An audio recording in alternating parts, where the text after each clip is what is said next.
તો આ સાથે સમાચાર સામે આવી રહ્યા છે, જેમાં હવામાન નિષ્ણાંત પરેશ ગોસ્વામીની આગાહી સામે આવી છે। આ સાથે જ રાજ્યભરમાં વરસાદને લઈને આગાહી કરવામાં આવી છે। 3 તારીખથી 9 તારીખ સુધી ભારે વરસાદ પડશે। તો વરસાદ 65% વિસ્તારોને આવરી લેશે તેવું હવામાન નિષ્ણાંત પરેશ ગોસ્વામીએ જણાવ્યું છે।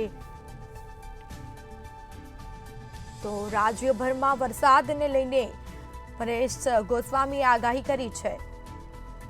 ફરીથી એક વરસાદનો રાઉન્ડ ચાલુ થયો છે। આજે 3 સપ્ટેમ્બર છે અને 3 સપ્ટેમ્બરથી લઈને 9 સપ્ટેમ્બર દરમિયાન રાજ્યના અલગ અલગ વિસ્તારોમાં આ વરસાદનો રાઉન્ડ છે જોવા મળશે। જોકે આ વરસાદનો રાઉન્ડ છે એમાં અતિવૃષ્ટિની કોઈ શક્યતાઓ નથી। મધ્યમથી ભારે વરસાદ અને અમુક વિસ્તારોની અંદર છૂટાછવાયા ઝાપટા જોવા મળે તેવી શક્યતાઓ છે। ખાસ કરીને ઓગસ્ટ મહિનામાં જે વરસાદો પડ્યા એવા વરસાદો આ રાઉન્ડની અંદર આપણે જોવા નહીં મળે। પણ 3 થી 9 સપ્ટેમ્બરનો રાઉન્ડ છે, જેની અંદર ખાસ કરીને બંગાળની ખાડીની અંદર સૌપ્રથમ જે સાયક્લોનિક સર્ક્યુલેશન બન્યું હતું એ સાયક્લોનિક સર્ક્યુલેશન છે એ આપણે લો પ્રેશર બની ગુજરાત સુધી પહોંચી ગયું છે।